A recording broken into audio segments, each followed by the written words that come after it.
Cerca Teleeuropa sul tuo Play Store o Apple Store e scarica la nostra app.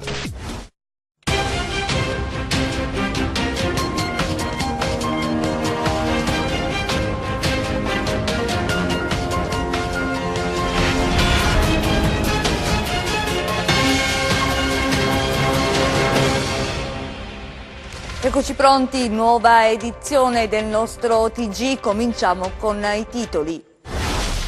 La Corte d'Assise di Cosenza ha condannato all'ergastolo Cosimo Donato e Faustino Campilongo, accusati dell'omicidio del piccolo Cocò, del nonno Giuseppe e della compagna di quest'ultimo. Il GIP del Tribunale di Castrovillari ha emesso 17 ordinanze di custodia cautelare con l'accusa di spaccio e estorsione. Colpita la cosca abruzzese Zingari, l'operazione condotta dai carabinieri. Da dicembre sono stati licenziati 250 lavoratori delle Terme Luigiane. Nuova protesta stamattina, impedita la consegna da parte della Sateca ai comuni dei beni dell'area mineraria. L'Associazione dei Consumatori pubblica sul sito l'elenco dei camici bianchi pagati dalle case farmaceutiche e invia una diffida agli ordini dei medici delle province calabresi. A Taurianova, cittadini stanchi dell'inefficienza delle istituzioni scendono in campo e decidono di riparare le strade piene di buche. Il Movimento 5 Stelle lamenta lo scarso utilizzo dei fondi europei per il settore culturale e turistico nel Crotonese. Libera continua il suo tour in Calabria, vivo illustrati i dati dell'osservatorio sulla criminalità in regione. Nel giorno dell'ultima gara il rossoblù di Baclè, il Cosenza pareggia in casa con l'Ascoli. In Serie C il Catanzaro si aggiudica il derby con il Rende, sconfitta anche la Vibonese, vittoria incoraggiante per la Reggina ottenuta negli ultimi minuti.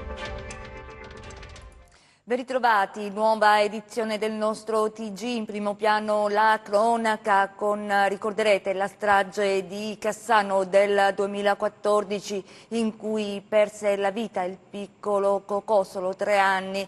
Oggi la Corte d'Assise di Cosenza ha inflitto 2 ergastoli, vediamo. La sentenza della Corte d'Assise di Cosenza arriva nel pomeriggio: ergastolo, isolamento diurno per 6 mesi e risarcimento delle spese legali, e la condanna per Donato Cosimo e Faustino Campilongo, accusati dell'omicidio del piccolo Cocò, del nonno Giuseppe e della compagna di quest'ultimo, i 3 uccisi il 16 gennaio del 2014 a Cassano allo Ionio, uno dei fatti di sangue più efferati nella provincia Abruzia. Anche Papa Francesco parlò del piccolo Cocò e decise il suo viaggio in Calabria. Il triplice omicidio è emerso nel corso del dibattimento. Doveva essere per i 2 imputati il battesimo per entrare nella criminalità che conta. Le vittime, secondo quanto ricostruito dagli inquirenti, sono stati uccisi a colpi di pistola e poi dati alle fiamme all'interno di una Fiat. Un orrore difficile da dimenticare. Ancora per la cronaca, 17 gli arresti nell'ambito dell'operazione Last Minute condotta dai carabinieri, provvedimenti emessi dalla procura di Castrovillari. L'indagine partita dal furto di mezzi agricoli. I destinatari delle misure restrittive sono accusati di spaccio di stupefacenti ed estorsione. Colpita la cosca abruzzese Zingari, vediamo. Oltre 200 carabinieri, 17 misure cautelari, 10 in carcere, 7 domiciliari, eseguite numerose perquisizioni domiciliari per l'operazione Last Minutes, che dalle prime luci dell'alba ha disarticolato nella Sibaritide una vasta rete di soggetti dediti allo spaccio di sostanze stupefacenti e alle estorsioni. Nel corso dell'operazione sono stati eseguiti anche 7 arresti in flagranza. È stata recuperata 80 grammi di cocaina, 114 di eroina e inoltre sono stati segnalati all'UTG di Cosenza, alla prefettura, 45 assuntori. 285 episodi registrati dagli inquirenti. Un'operazione che incide su un territorio particolarmente sensibile sotto il profilo della sicurezza pubblica.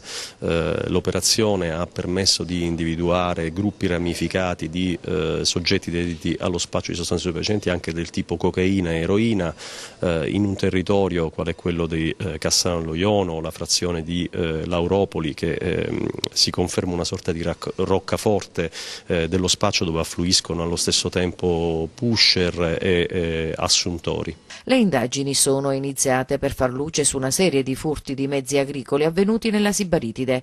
I carabinieri della compagnia di Castrovillari, coordinati dal procuratore della Repubblica Eugenio Facciolla e dal PM Antonino Iannotta, hanno individuato un'officina meccanica a Spezzano Albanese dove i mezzi venivano custoditi. È stato anche evidenziato un chiaro tentativo di estorsione ai danni di un imprenditore. Si tratta del cosiddetto cavallo di ritorno ai danni di un titolare di una ditta di autotrasporti che aveva subito nel mese di aprile 2017 un furto di alcuni mezzi agricoli, anche di particolare valore economico. I 3 indagati sono ritenuti intranei alla cosca di 'ndrangheta degli abruzzese Zingari, operante a Cassano allo Ionio e nei centri limitrofi. È andata bene perché sono stati bravi gli operanti dell'Arma, diretti in maniera, devo dire, egregia dal collega Iannotta, e ovviamente è stata un'attività anche in poco tempo, tutto sommato, documentata sia con intercettazioni sia soprattutto con riprese video,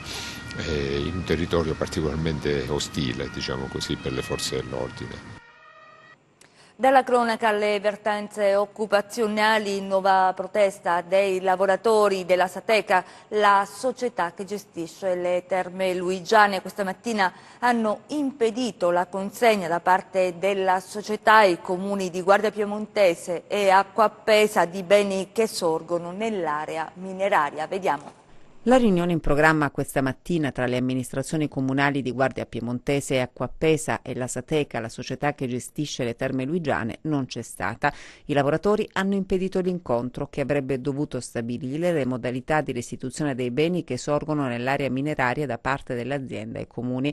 Nessuna consegna delle chiavi dunque per la protesta dei dipendenti licenziati dopo la scadenza della concessione e la chiusura dell'azienda termale a fine anno. In tutto 500 persone, tra personale dell'impresa e indotto. Ci siamo presentati per bloccare la nostra società, che non deve consegnare le chiavi, non le ha consegnate e non si devono consegnare. Adesso aspettiamo che cosa ci dicono i signori, dovremo aspettare le risposte della Regione Calabria. Sono 10 anni che noi stiamo lottando e combattendo per il nostro lavoro, che è sacrosanto, non si tocca, non si deve toccare da parte di nessuno. Abbiamo alle spalle una società che ci ha sempre rispettato, cosa che non fanno i politici. Un'avvertenza che si trascina da anni e la chiusura delle terme, adesso sottolineano i lavoratori, avrà conseguenze pesanti nel comprensorio, con mancata erogazione di prestazioni sanitarie, disoccupazione e chiusura di attività commerciali e turistiche. Intanto la stagione 2019 è andata in fumo, adesso si spera che la chiusura non diventi definitiva, ma i lavoratori adesso dicono no ad altre eventuali proroghe e a soluzioni tampone, chiedono certezze e impegni per il futuro. Ad oggi non abbiamo avuto alcuna risposta, alcuna garanzia rispetto al nostro futuro lavorativo. Questa era una proroga che già è andata ad esaurirsi da 3 anni e che doveva servire ai vari organi competenti per porre in essere delle strategie che fossero di riqualificazione a lungo termine rispetto ad una precedente autorizzazione che vede l'azienda Sateca la gestione da oltre 70 anni del territorio. Noi operai siamo delusi, siamo allarmati per il nostro precariato che c'è già da 3 anni e soprattutto per quello che ad oggi sembra essere la chiusura dello stabilimento, in quanto non abbiamo garanzie certe rispetto a quello che sarà il nostro futuro né a breve termine né a lungo termine. Il Codacons, l'Associazione dei Consumatori, pubblica sul sito l'elenco dei camici bianchi pagati dalle case farmaceutiche e invia una diffida agli ordini dei medici delle province calabresi. Vediamo.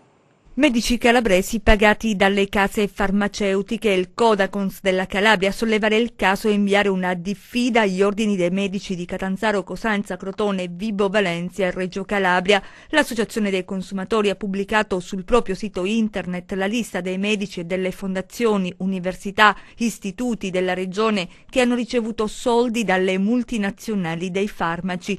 Un elenco che i cittadini possono consultare verificando, si legge in una nota firma di Francesco Di Lieto, responsabile regionale del Codacons, se il proprio medico curante ha ricevuto finanziamenti dalle aziende produttrici di farmaci.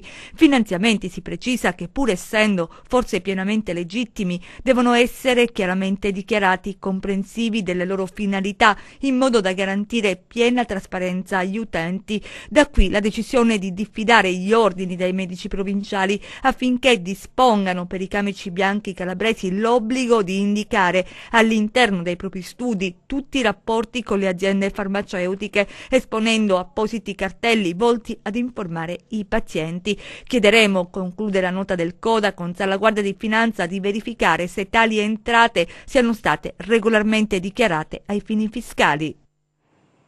A Taurianova adesso, perché i cittadini sono stanchi, si dicono stanchi, lo sono davvero, stanchi delle inefficienze delle istituzioni e quindi si sono rimboccati le maniche e così hanno riparato delle strade piene di buche. Vediamo.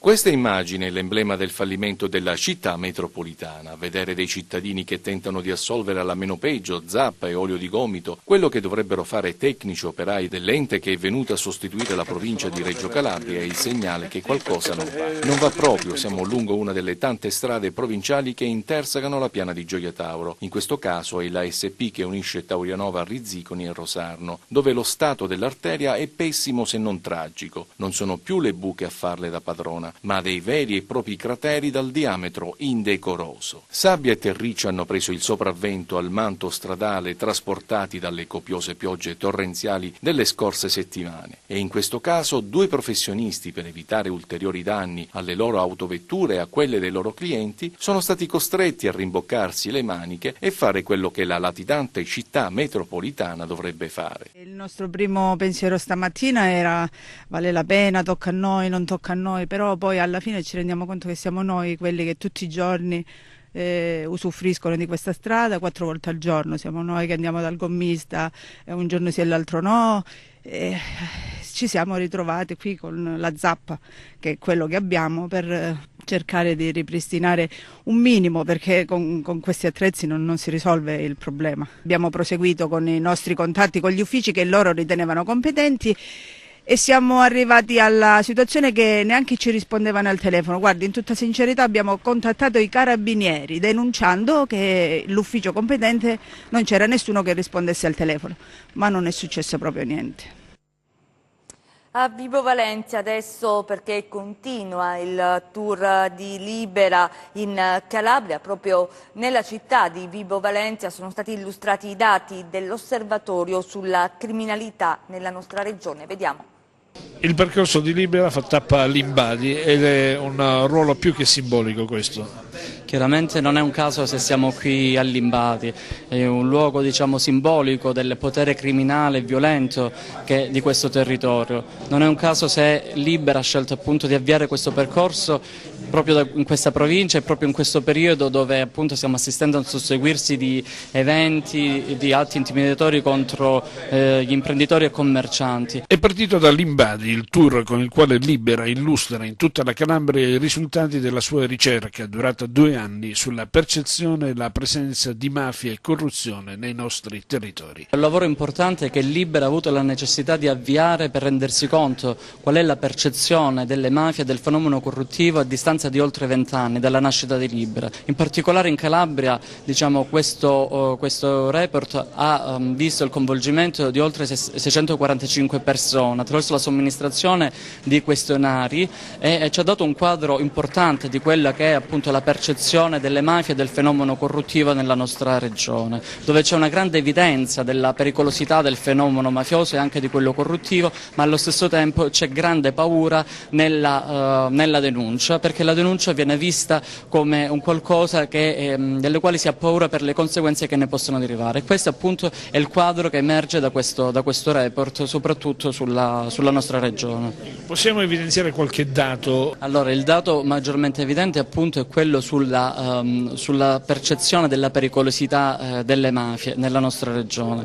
Allo stesso tempo altri dati sono legati alla percezione del fenomeno corruttivo, che è molto alto, questa percezione soprattutto è anche nella nostra regione. Tra le altre cose, tra le attività principali che vengono considerate più attraverso le quali le mafie, quindi l''ndrangheta, esercita il proprio potere, ci sono al primo posto il traffico di droga e al secondo posto le estorsioni. Servono nuove idee, nuovi spunti per creare percorsi per la valorizzazione culturale e turistica di Crotone. Con questa consapevolezza si è svolto alla Camera di Commercio un convegno con la partecipazione fra gli altri dell'europarlamentare Laura Ferrara. Al centro dei lavori i fondi europei previsti dalla programmazione nel settore culturale e turistico. Vediamo.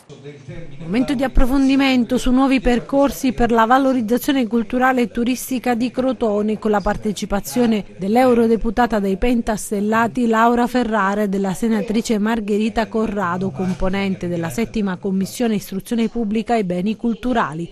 Un confronto a più voci sulle possibili opportunità di sviluppo per il tessuto economico della città pitagorica e sull'utilizzo delle risorse messe a disposizione dalla Comunità Europea e dei fondi previsti dalla programmazione europea nel settore culturale e turistico. L'Europa può fare molto sia per la valorizzazione dei beni culturali ma anche per altro. Ecco, c'è uno stretto legame tra territorio ed Unione Europea, un legame che non è stato mai valorizzato adeguatamente e che invece ci siamo resi conto essere fondamentale, essenziale. Si parte chiaramente dall'utilizzo corretto dei fondi europei, le risorse sono tante, quelle messe a disposizione dall'Unione Europea, bisogna innanzitutto conoscerle e in questi anni abbiamo denotato una scarsa informazione che è stata data ai cittadini e agli amministratori territoriali sull'esistenza dei fondi diretti e sulle opportunità anche dei fondi indiretti, e poi ecco, oltre alla conoscenza chiaramente bisogna saperle utilizzare bene. Il riferimento va al governo regionale. I fondi europei, sostiene la Ferrara, sono stati molto spesso poco utilizzati o utilizzati male da questo governo regionale. Ecco perché serve un'inversione di tendenza. È necessario voltare pagina, cambiare, ce lo chiedono tantissimi cittadini che si aspettano un grande cambiamento da qui a un anno. Il territorio crotonese deve riscoprire le sue peculiarità, da qui la nascita del progetto Antica Croton, non condiviso però dalla senatrice Pentastellata. Non lo amo perché è un progetto da 61 milioni e 7 non può essere privo di uno scopo, perché questo è il problema fondamentale, non c'è un obiettivo, ci sono 1000 rivoli già adesso individuabili e si moltiplicheranno ulteriormente, lungo i quali queste risorse, i 61 milioni, diventeranno man mano più piccoli cumuli di denaro che prenderanno strade diverse in tempi diversi, quindi in assenza di una regia del Ministero c'è il rischio che questa, che è oggettivamente un'opportunità, diventi invece un'opportunità persa. Le altre notizie di cronaca nelle nostre brevi.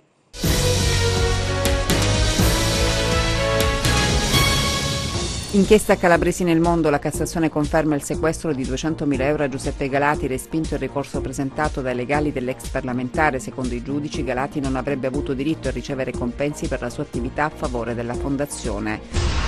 Indagini in corso a Parghelia dopo l'intimidazione ai danni dell'assessore alla cultura Gabriele Vallone. Ignoti hanno squarciato le gomme dell'auto e lasciato il messaggio dattiloscritto "non parlare più". Secondo la vittima il gesto sarebbe da ricondurre alla sua attività politica. Indagano i carabinieri di Tropea. Nascondeva una pistola clandestina, un trentenne è stato arrestato dai carabinieri di Nicotera nel Vibonese. L'uomo ha gettato un marsupio con all'interno la pistola e diverse munizioni in un terreno attiguo alla sua proprietà, tentando così di disfarsi dell'arma prima di una perquisizione domiciliare. È stato ritrovato lungo la spiaggia di Torre Melissa nel Crotonese il cadavere di un uomo che molto probabilmente appartiene al migrante disperso nello sbarco di 51 cittadini extracomunitari avvenuto sul litorale della cittadina lo scorso 10 gennaio. Il cadavere è stato individuato da un passante a circa 300 metri dal luogo dello sbarco. Sul posto sono intervenuti i carabinieri della stazione di Torre Melissa e della compagnia di Ciromarina. I carabinieri della compagnia di Girifalco hanno denunciato il presunto autore del danneggiamento dell'auto del sindaco Pietro Antonio Cristoforo avvenuto il 1° gennaio scorso. Si tratta di un operaio quarantenne, sono in corso ulteriori accertamenti per stabilire il movente del gesto. I carabinieri forestali hanno sequestrato a Roggiano, nel Cosentino, un esemplare di iguana. L'animale, un maschio adulto, era detenuto senza le dovute autorizzazioni da un uomo già noto alle forze dell'ordine all'interno della sua abitazione.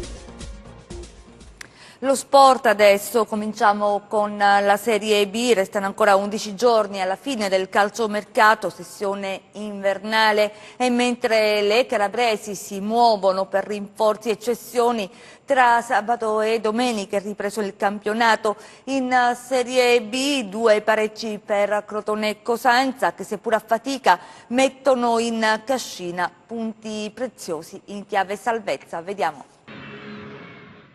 La prima gara dopo la pausa invernale è sempre un'incognita. È facile perdere il ritmo partita durante le settimane di sosta e fare un passo indietro rispetto ai livelli raggiunti nel mese di dicembre. L'altra variabile è il calciomercato, ma nel caso di Cosenza e Ascoli non ha inciso più di tanto. Tra le due formazioni scese in campo al Marulla è stata quella di casa a patire maggiormente gli effetti della inattività. Meno brillante e arrembante del solito la squadra di Piero Braglia, al di là dei meriti di un avversario grintoso e solido. L'avvio di gara aveva fatto pensare ad altro. I rossoblù, pur non partendo a razzo, avevano dato segnali positivi, spingendo con Tutino e Allambaclè, il protagonista della domenica, richiesto dalla regina e osannato dal pubblico cosentino.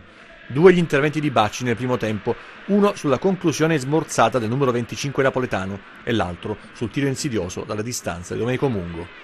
Le palle inattive, l'arma più pericolosa dei bianconeri. Bravo Perina a sventare sulla deviazione ravvicinata di Cavion e poco dopo Angelo Corsi a pulire l'area evitando guai peggiori.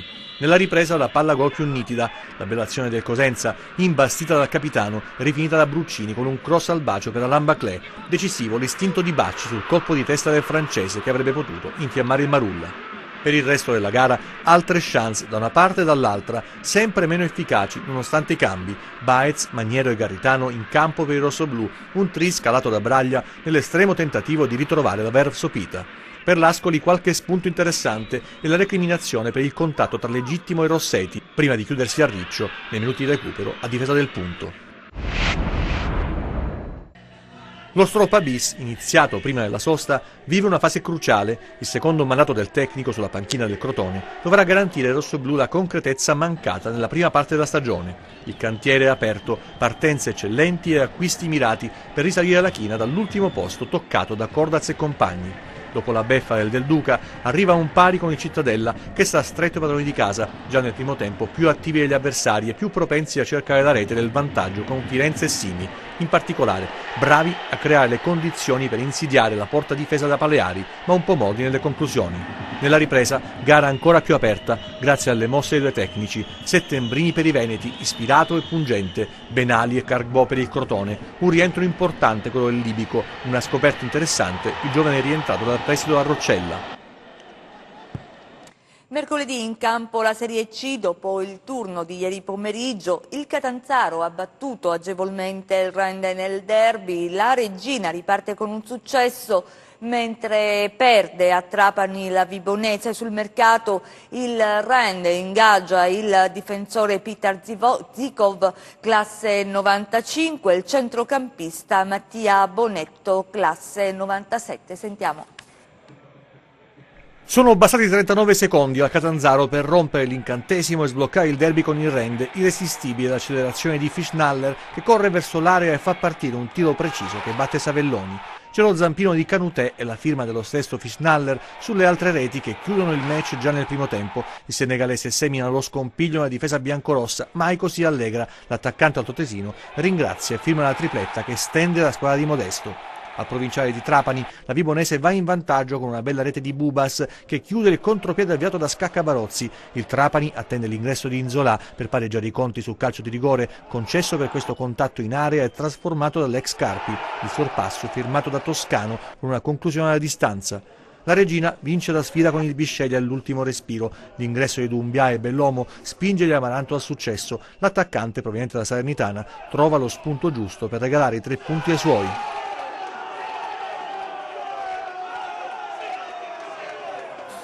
A Castrovillari adesso per la presentazione del volume La logica delle falene di Pino Corbo, vediamo. A Castrovillari protagonista la poesia nell'Istituto Superiore Mattei Calvosa Pitagora, i versi come chiave che spalanca la porta del cuore, una poesia che nell'opera La logica delle falene di Pino Corbo rappresenta lo sbocco naturale dell'esistenza dell'autore, poeta geniale, cantore del sentimento, della sensibilità e della coerenza. Gli studenti hanno seguito con interesse la presentazione del volume che si è svolta nell'aula consiliare del comune di Castrovillari alla presenza dell'assessore regionale alla cultura Maria Francesca Corigliano, del presidente del Parco del Pollino Mimo Pappaterra e del vice sindaco di Castrovillari Francesca Dorato. Ai lavori coordinati dal vice capo servizio della Gazzetta del Sud Giovanni Pastore hanno partecipato il critico letterario Emilia Sirangelo, che ha curato l'esegesi dell'opera, e il dirigente scolastico Bruno Barreca. E chiudiamo con le previsioni del tempo.